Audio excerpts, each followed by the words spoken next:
U.S. stock index futures pointed to a muted open as negative trade from international markets weighed on sentiment. At around 6:50 a.m. Eastern Time, Dow Jones Industrial Average futures gained 9 points but indicated a decline of 4.06 points at the open. Our Nasdaq 100 pointed to slight declines, as we can see there, whilst S&P 500 futures indicated a relatively flat start to their respective sessions. Our slew of corporates are due to report their earnings, with investors keeping a close eye on updates out of Caterpillar, Simon Property Group, Bloomin' Brands, Samsung Electronics, and AK Steel. In data, pending home sales are due out at 10 a.m. Eastern Time, followed by the Dallas Fed's manufacturing survey at 10:30 a.m. Eastern Time. Now, this comes just days after the advanced reading of the U.S. gross domestic product for the second quarter, which showed that the economy had grown by 4.1%, in line with estimates. And while no Federal Reserve are scheduled to take place today, investors will be gearing up for the latest Federal Open Market Committee, which is due to take place on Tuesday and Wednesday. A policy decision is set to be announced on Wednesday afternoon and should provide some insight into the performance of the U.S. economy. And in Asia, stocks closed lower today, with investors wary of the Bank of Japan and other central banks hold policy meetings this week. The Nikkei 225 declined 0.74% to close at 22,544 points, with falls in utilities, energy, and pharmaceuticals leading the losses for the day. Elsewhere, the Kospi pared steeper losses from earlier to close lower by 0.06% at 2,293 points as investors digested earnings releases. Our Chinese stocks also finished the day lower, with the Shanghai Composite reversing moderate gains seen in the morning to end lower by 0.12% at 2,870 points. The smaller Shenzhen Composite pulled back by 1.39% by the end of the day, while the blue chip CSI 300 index, which tracks the biggest stocks traded on the mainland, finished lower by 0.16%. Meanwhile, in Hong Kong, the Hang Seng Index came under pressure, giving up 0.55%. In Australia, the S&P ASX 200 eased 0.35% to 6,278 points. Losses were led by the drop in the healthcare sub-index, while heavily weighted Big Four banks all finished lower. And back here in Africa, the London Stock Exchange will admit for trading the shares of Pan-African real estate firm, the Grit Group, on Tuesday. In a statement issued out of London by investment bank Exotics Capital, the South African-based company has raised a gross of $132.094 million via a placing and offer for subscription of its shares. Exotics Capital was joint UK placing agent for the Great Placings, which will be admitted and traded on the London Stock Exchange this week. The issues will also be listed on the official markets of Mauritius and South Africa on the same day. Great Real Estate Income Group is targeting 12% return in US dollar terms and a dividend of about $5.09 for period ended June 2018. And Zambia, which Moody's Investor Service cut further into junk this weekend, once helped to refinance its first Eurobond that matures in 2022. The Southern African nation's foreign loans have nearly doubled since 2014 to more than $9 billion. That's according to data from the Finance Ministry and the International Monetary Fund, says that the country is at high risk of external debt distress. Our total government borrowing will probably rise towards 70% of GDP at the turn of the decade from about 60% currently.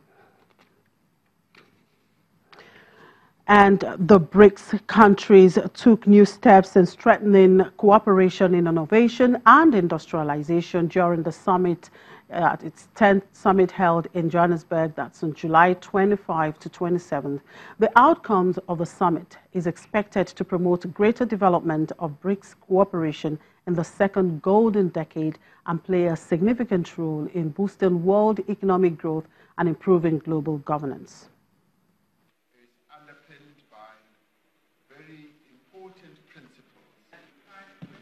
Members of the group sent a clear signal of maintaining multilateralism and opposing protectionism.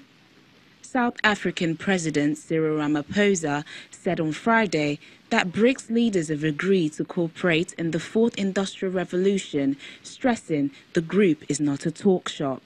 The BRICS countries are determined to work together to be at the leading edge of the fourth industrial revolution, to mitigate the risks and seize the opportunities of this new industrial age. Ramaphosa described the summit as a resounding success.